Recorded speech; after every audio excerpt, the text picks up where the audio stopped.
Hello. So my name's Krista Bedwin, and this is Clear English Editing. This is a presentation that I am doing for this conference in Moscow tomorrow, October 30th, 2021, but I'm recording it right now just in case we have technical problems and so that I can share it later.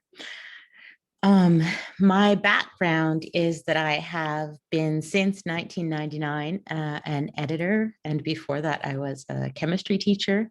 And I've been working with textbooks, and after textbooks I ended up working with government and with researchers and with environment and engineering in industry.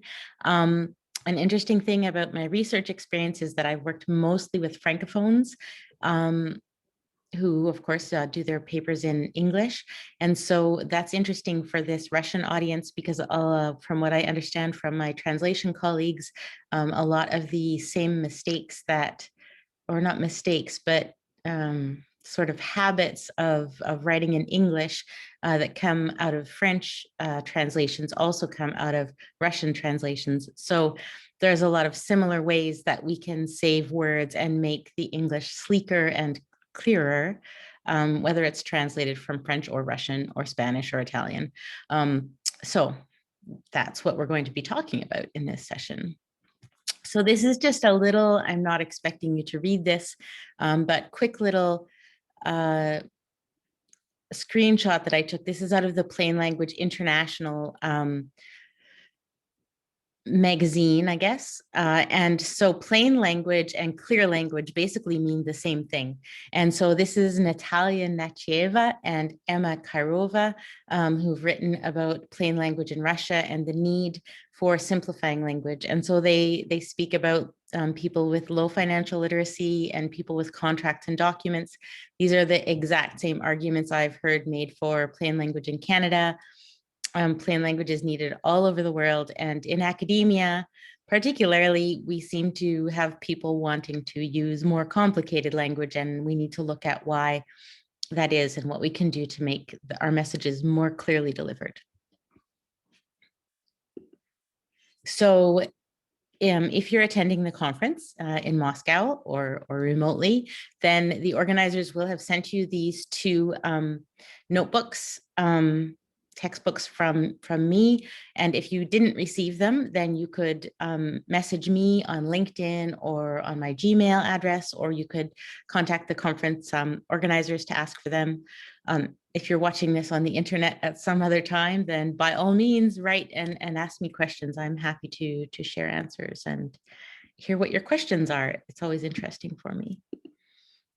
So in this presentation, we're going to go through how to edit for clarity. So when I say we're making the English clear, that is exactly the same thing as if I was saying we're going to use plain language.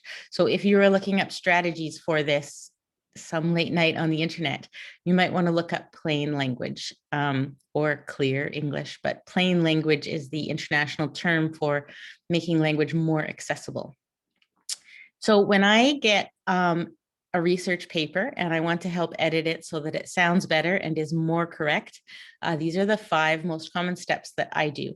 Now, this presentation for Moscow is as a workshop. So I will be going through some sentences and we will have some quizzes, and I'm hoping that you will be active and you will actually have a pencil and a paper and that you will participate in this and not just watch me do it, but actually think about it yourself. So here's the 5 steps.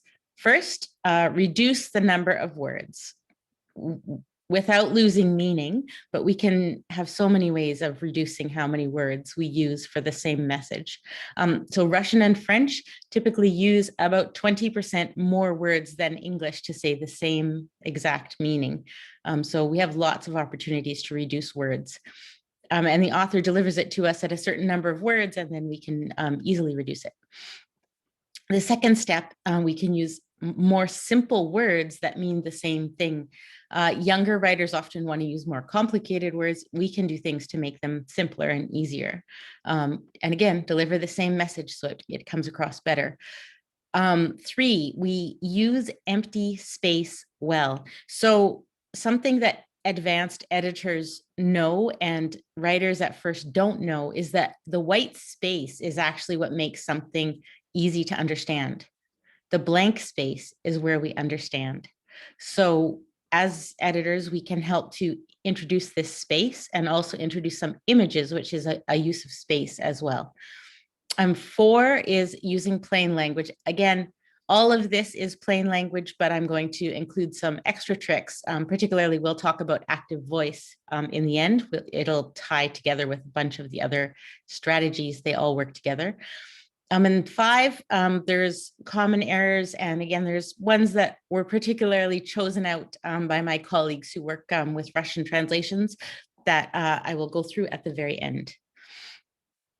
Okay, so the first thing is to delete trash words. And something I love is that all writers, including myself, have words that we put into a document that we don't really need in the document. We do the same thing when we're talking. That word that I just used, people have that kind of word in their writing as well. And as an editor who gets to know clients really well, some of them I've been editing for 20 years. One of my very favorite, maybe more than 20 years clients, likes to say it is noteworthy of mention.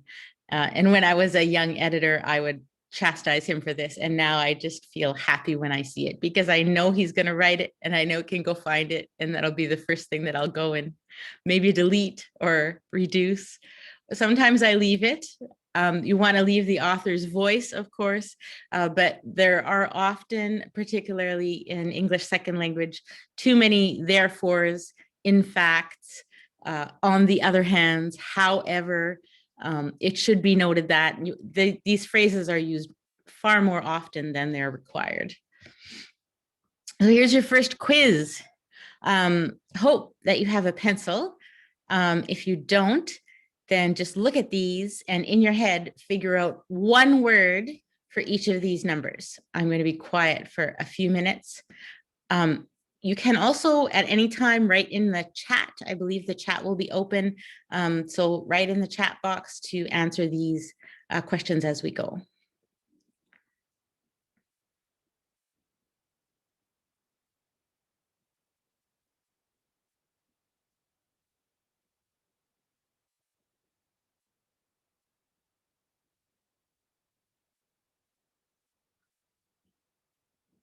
Okay, so we're going to go to the next page with the answers. So a certain number of is some, a considerable amount of is much, a considerable number of we can change to many. So look how many characters we're saving just with that. I know grant proposals in Canada have a limit on the characters, and look how many characters we can save. So a decreased amount of is less, decreased number is fewer.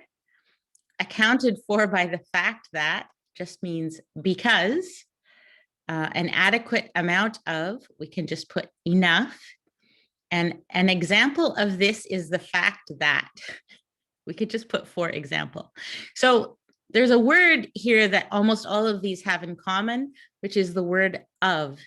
And I was even just noticing this. I was having an email back and forth with the researcher that I used to work with. She valorizes, adds value to products from juice factories. So that was her chemistry research for her master's. And now she makes dog treats with them, which is cool. And I was thinking, in French, I say the chiottes de mes parents. I say the puppies of my parents. But in English, you would say my parents' puppies. So we wouldn't use the word of. So of the automatically starts to show us places that we can delete words in English.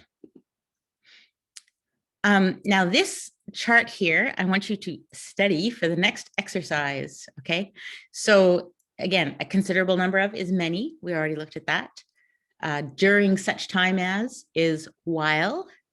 To do an inspection of, we can just say inspect. So again, see, there's that word of, to make a drawing of. In French, it would be de fait un sketch ou quelque chose comme ça. So instead of make a drawing or do an inspection, in English, we can just say inspect or draw. So turn that verb plus a noun into just inspect or draw.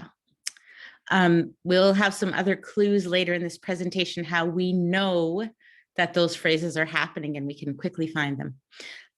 Undertook to perform an analysis of, it just means we analyzed it. It's within the realm of possibility means it's possible. And within a comparably short period of time means soon or could mean quickly. And another one that I find quite frequently in academic papers is in order to. We can almost always change in order to. Now and then I leave it for a little poeticness or depending on the rest of the sentence, but almost always we can get rid of it. So let's see how we're going to use this. Here is a 70-word paragraph. So if you're watching this as a recording, I would suggest you pause, figure out how many words you can get this down to. If it's not a recording, then I'm going to show you how we're going to fix it if you're watching live. But right now, before I show you how to fix this, this is 70. Just take your pen and paper and write down or write it on your phone. How many words do you think we can get this down to? So this is 70. Okay, so during such time that it was possible to do so, we undertook to perform an inspection of the facility. We discovered a considerable number of areas where there were leaks in the pipes, but the opinion was given that it is still within the realm of possibility to fix or repair those leaks within a comparably short period of time in order to get the facility up and running again. Isn't that hopeful? Wonderful. Let's fix it.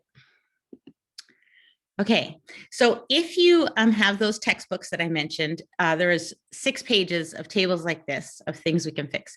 So if we look on the left-hand side, all of those wordy phrases are appearing on the left-hand side. So let's see how we can take them out. So during such time that it was possible to do so, that just means while. You can just change that to while, right? Undertook to perform, we can fix that.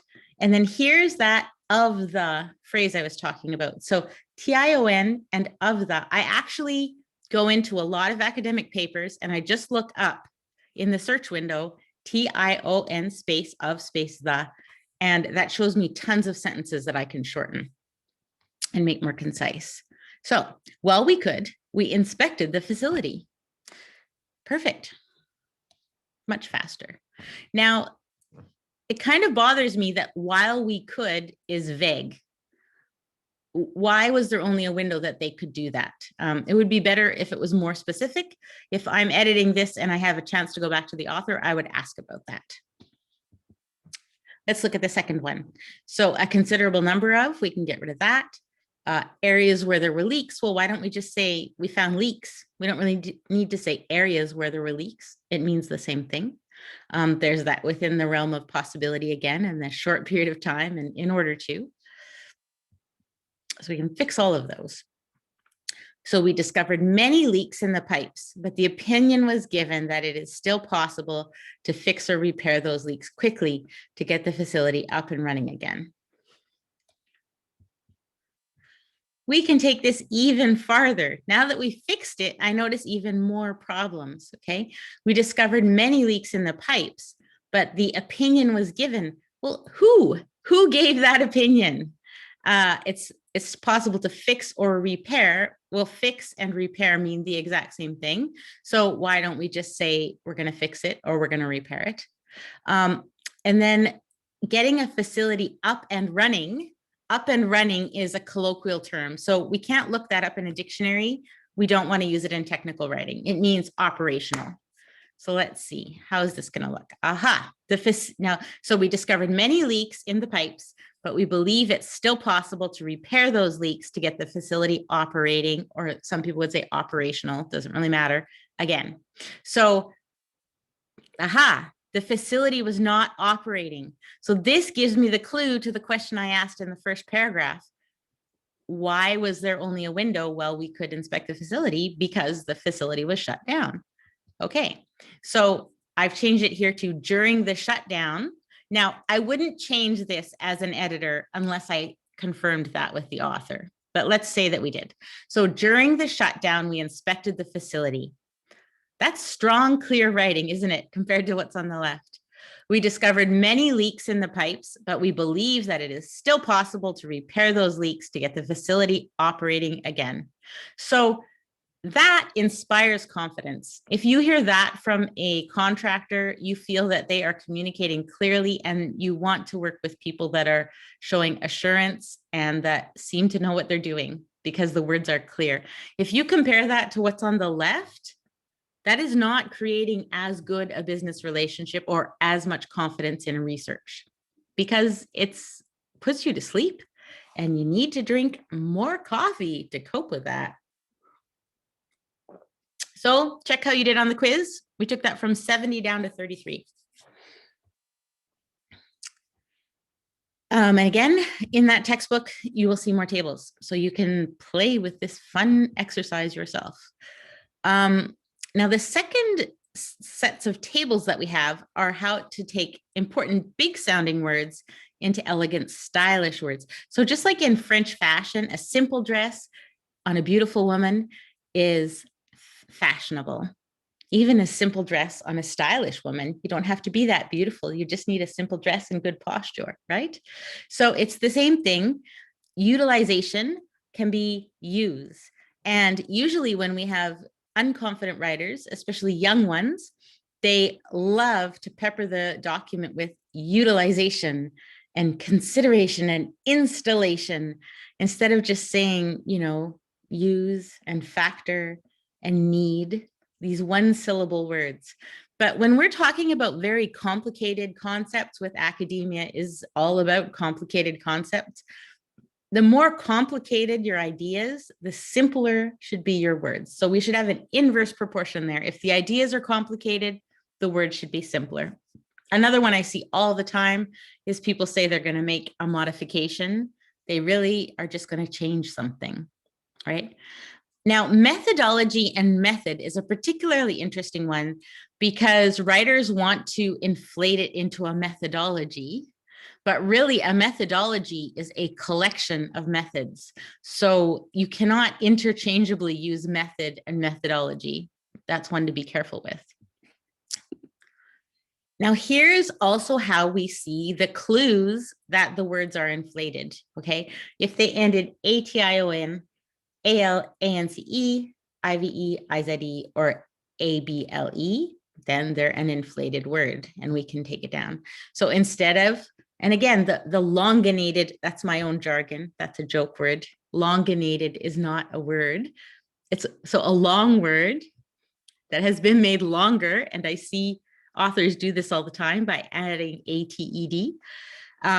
So when we say rationalization, again, we have to add another verb on the front. We made a rationalization instead of just saying there was a reason, right? The implementation was carried out. That's how they'll write it instead of just saying we did the thing, right? So there's lots of ways to reduce these, and sometimes you get pushback and people say, oh, it doesn't sound as smart. It does sound smart, you know, show them some evidence. And a lot of times when you edit people's papers and you remove all of this stuff, they may not even notice that you've changed it to a more readable, plain language, clear language thing. They'll just be glad.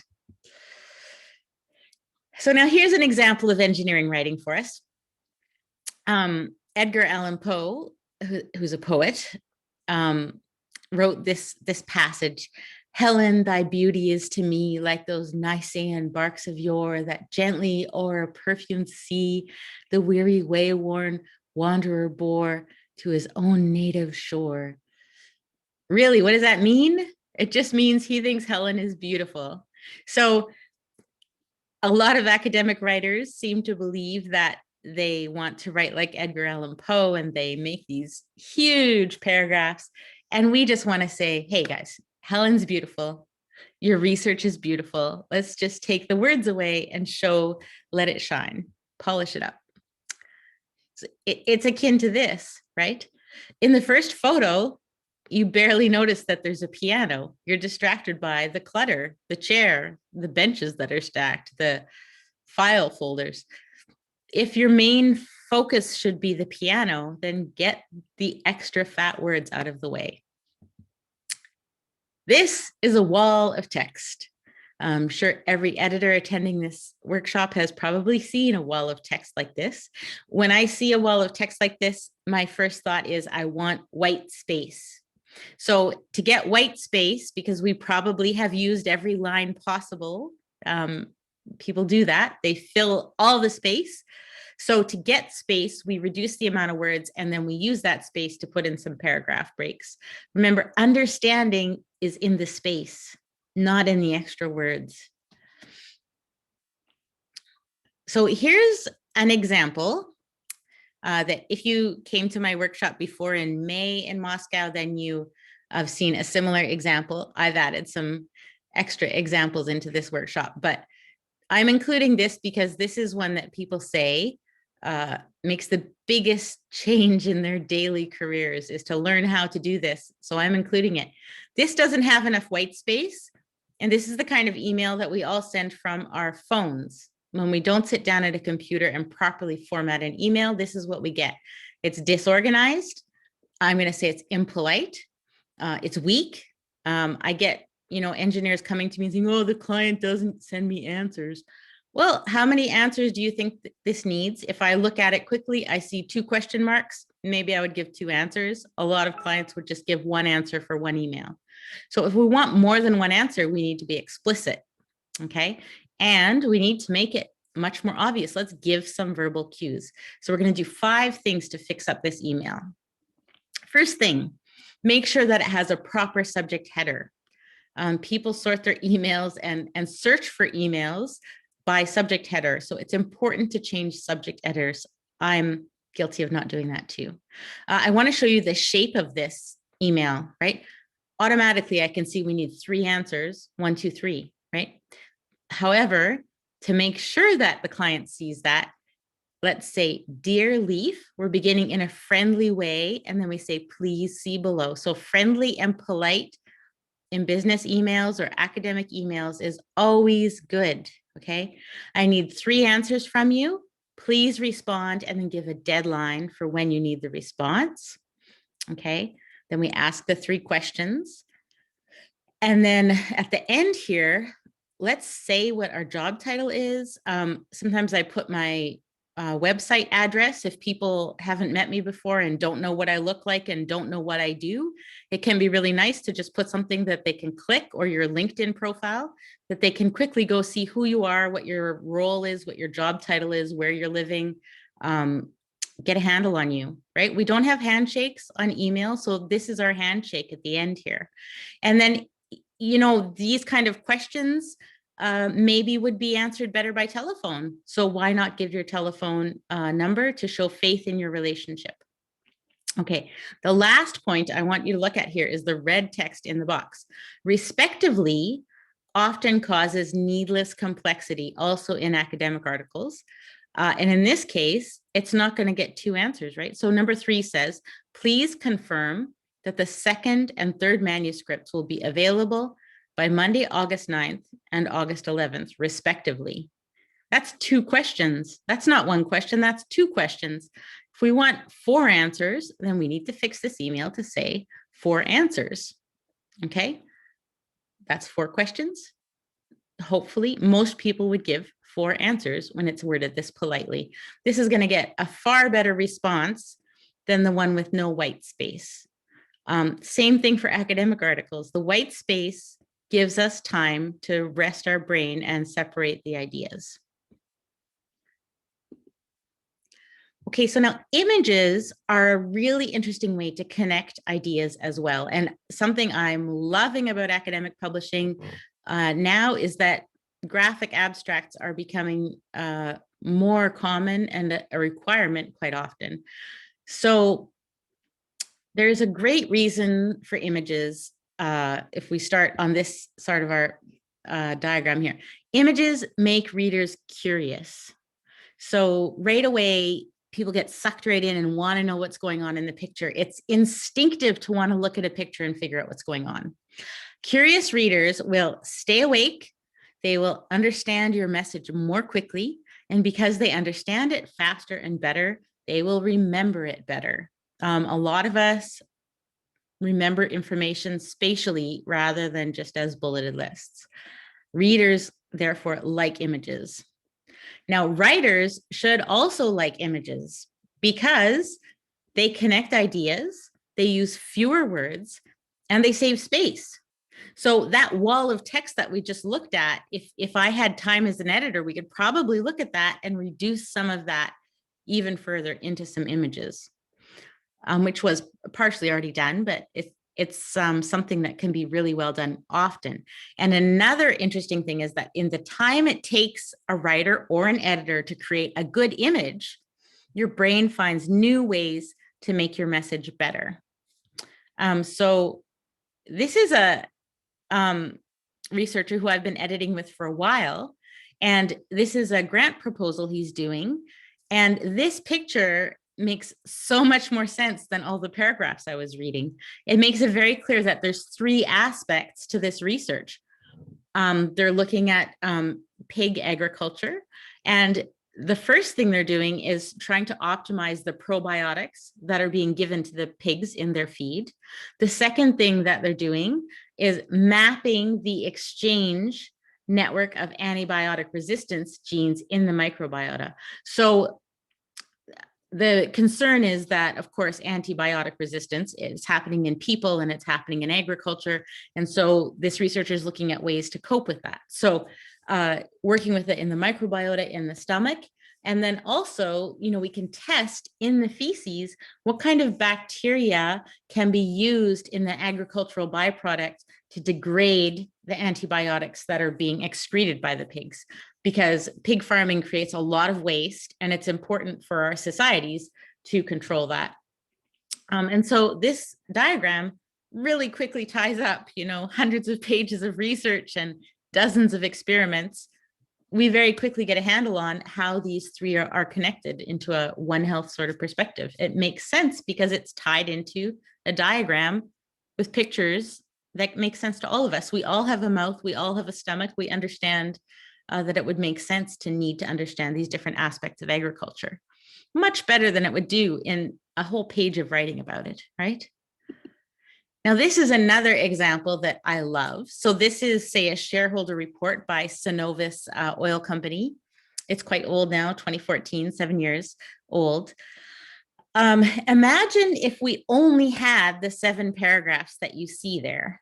It would be deadly dull reading. We drilled 2 horizontal wells, one above the other, blah, blah, blah, steam is used. Like nobody wants to read those 7 paragraphs. However, as a diagram, it's super cool. I always want to see what's going on in an engineering diagram. So I look at number 1, what's going on there? Okay, we're drilling 2 wells. So then your eye automatically follows down the well. What's going on? Number 2, oh, they're pumping steam in to liquefy the oil. Well, that's very interesting. The steam is injected, and then, certain people are going to get really interested in it. And okay, then gravity's happening and it flows, and then the water's separated, right? Some people are going to kind of zone out and go, okay, it's an engineering diagram, but other people are going to really enjoy seeing how it's all working.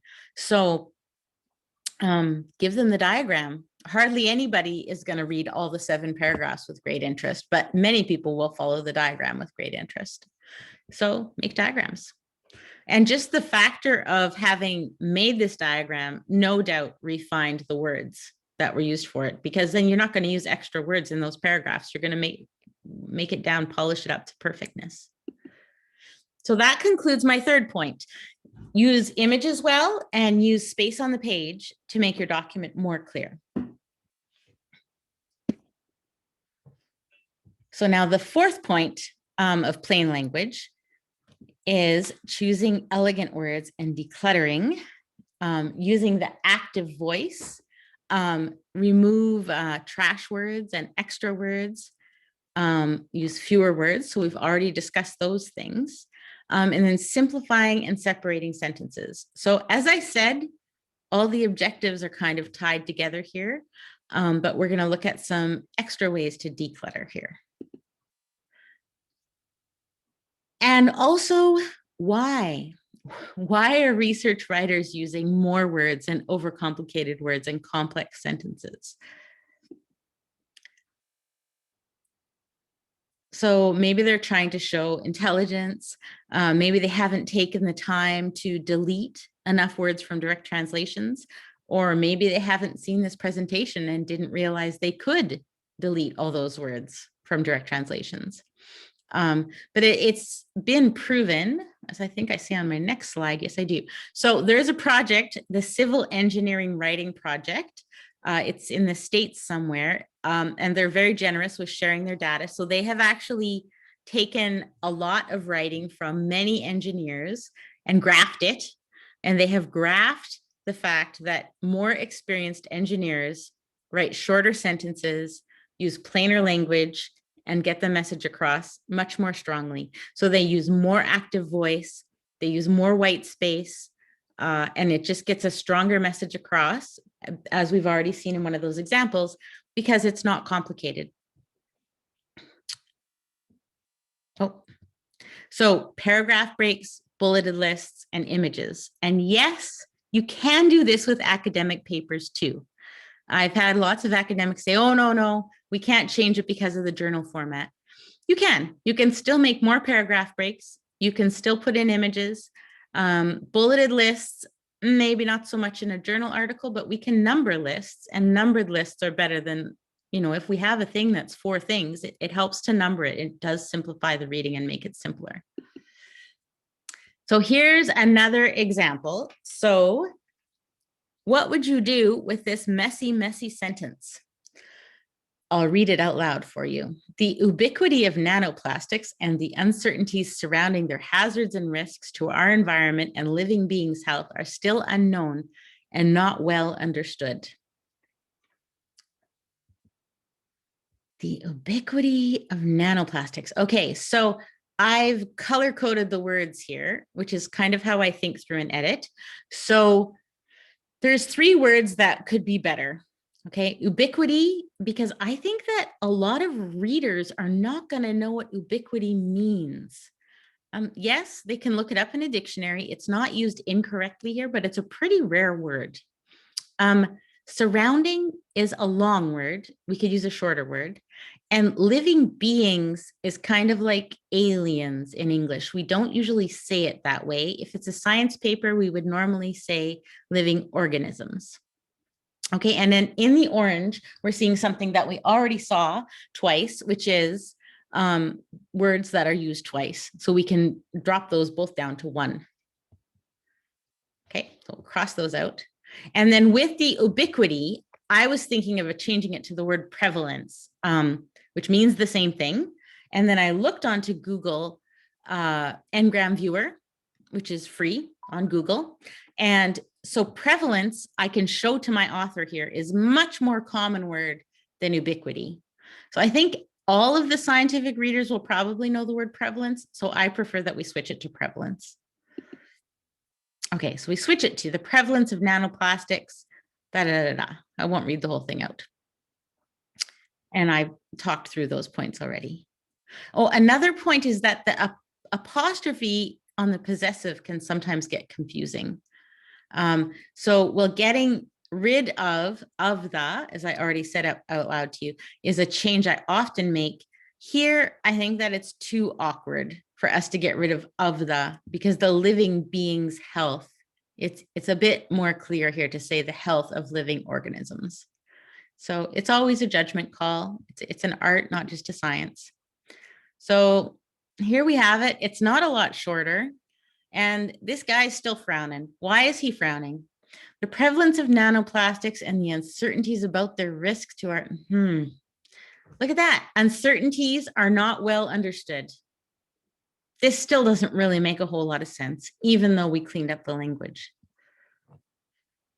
But I found a miracle called the active voice. So the active voice means we're going to claim the action. Okay, we don't know in this past one, we don't know who was doing things, right? Are still not well understood. We don't know who's uncertain and who's, okay, let's just claim it. We know little. We know little about the prevalence of nanoplastics, and we know little about the risks they pose to the environment and the health of living organisms. That is clear because we claimed it. We didn't try to keep the non-actor, okay? And this is true, actually, the researcher I'm working with on nanoplastics with tiny little plastics, we've only started measuring them in the Arctic in 2017. And we're finding out that nanoplastics react differently to microplastics. So this is stuff that's smaller than a nanometer. It has different biological effects than larger plastics. So plastics aren't as inert as we thought. It's going to be an interesting decade. Okay, that edit was exhausting and not that fun. So I made shortcut methods, and the blue book that you received or will receive of notes, I made particularly for senior consultants who have to edit things in a hurry because people hand them terrible documents and they need to get them out to clients. So I have a red flag method that we put in there. And if you fix all the red flags, then the other methods are easier to see. So we've already talked through some of those, and it's just kind of codified in there. So now we're going to do a deep dive, like this mouse is showing us, into active voice. And there's also lots more about active voice in the books. So the reasons that we want to use active voice, which means we're not using the words was, right? So we're going to say, if you see a woman galloping along the beach, you're not going to say the horse was ridden, and you're not going to say the horse was ridden by the woman. You'll say the woman rode the horse, right? It changes the aspect of it completely. It's accountable. It's easy to understand. But look, we see this all the time. The tests were performed. The tests were performed by our group. This is the same syntax as the woman rode the horse. Let's not do that. Let's say we performed the tests. Or even better, I was talking before about this is a verb and a noun. We could just say we tested, and then we could say what we actually tested. So we could get deeper into the content and add more meat to the sentence by taking that active voice and then add more content. It's very exciting, right? So here's another couple examples from the book. So whenever we see the to be verb, then we're going to shorten it. So have been, has been. Again, a lot of manuscripts, I will just look for have been and has been because they are also often used incorrectly in translated documents. And we can almost always shorten those sentences as well. So instead of saying the poem was an explosion of energy, we can just say the poem exploded with energy. Much more exciting and shorter. Instead of saying my aunt is an editor, we can say my aunt edits. Less exciting, but still fewer words. Okay, here's another question. How low can you go? This sentence I actually received from a researcher is 27 words. How many words do you think we can get it down to? Write it down while I take a sip of coffee.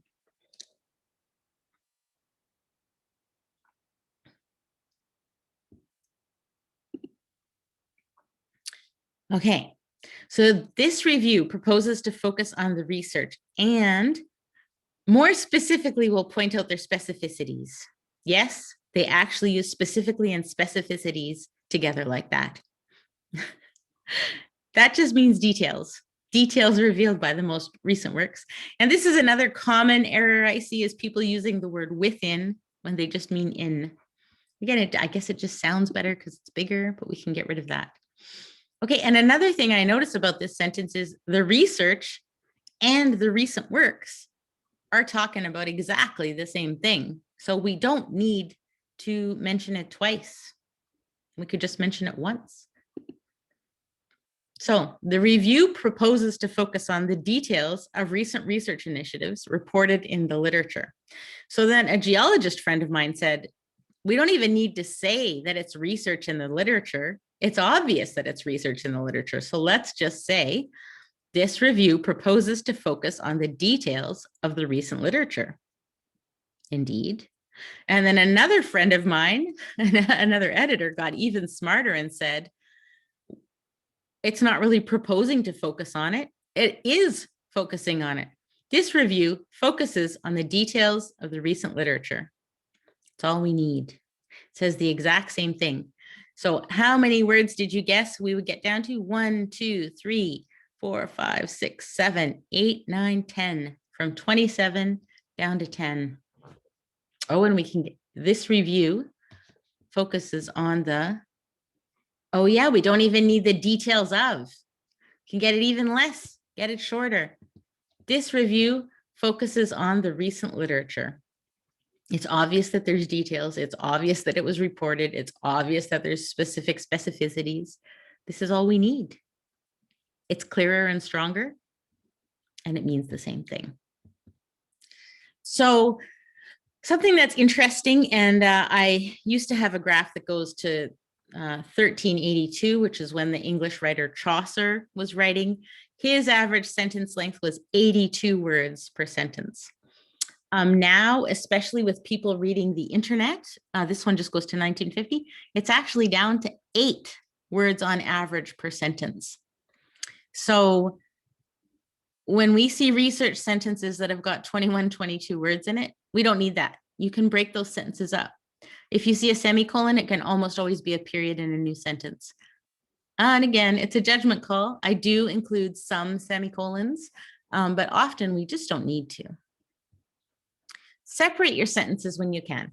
A sentence that ends in a period is easy to read. Okay, that one little sentence is the same thing as these other 4 lines. Long sentences with many semicolons and parts can be difficult to process. In this case, our brains need to hold all the details at once, and this is difficult to do. It's long. Just say the simpler one. So, in summary, declutter things. Use the active voice. That will help you remove trash words. That will help you use fewer words. That will help you use elegant words. And then we want to simplify and separate sentences. Here is an academic special for you. We want to use no jargon. So we need to be precise and clear with scientific findings. This is particularly true if you are in research or if you're in industry. So we had a bunch of scientists in environmental science, the company that I worked with, and the young scientists will want to say there was a significant pH difference in the stream because they had found a change in their first year out and they thought it was very exciting. But of course, that's terrifying for the client. Maybe that means that all of the fish are about to die and the ecosystem is going to be destroyed. That's no good. If you actually mean that there was a change of 0.1 in the pH from 6.9 to 7.0, let's just say there was a change of 0.1. Don't use an adjective like significant. 1, it's terrifying, and 2, it can cause legal issues if you use the wrong adjectives and cause people to panic. Another academic special is to explain abbreviations and remove them when you can. So acronyms might seem shorter, but they're really difficult and complicated to read. And they make a cloud over the meaning because readers forget what they mean. So researchers are often buried deep in their research and they forget that not everybody talks in their jargon. So which of these 3 would you consider best? The NPTs appeared as PSLs in trial 2. That means nothing. Means nothing. The nanoplastics appeared as spheres in trial 2. So PSLs were kind of spheres and NPTs were nanoplastics. So in this paper, actually, I turned it all to nanoplastics. I didn't leave any as NPTs. Now, PSL was a certain type of sphere. So I did keep the PSLs in this paper, but we could just use spheres in the context that it was here. So B is probably usually the best one here. The PSLs may be confusing. So again, context and judgment call, but when possible, get rid of those abbreviations, use fewer of them. You know, it's not always simplest when it's shortest. Keep that in mind. So now we're going to look at common errors. So common errors that are difficult to learn, but possible. And again, there's 3 pages of tricky words in the green PDF you've received. This is one I see quite often is people using allows without using us. So generally, I think it would be better to get rid of allows quite often. Could just say this facilitates measuring the pH, but you can't say allows to. Has to be allows us to. Another common mistake is I feel myself fine today. You just say I feel fine. common to say, how do you call this, when you actually mean, what do you call this? People say, can you say me the way to the train? It should be, can you tell me the way to the train? So as I said at the beginning, you get to know your editing clients, and certain ones of them are going to have certain common English errors that they always do. So for example, allows to is one that I see quite often. People wanting to say access instead of saying produce is another one that's common for me. It can be really hard for these particular ones here to fix.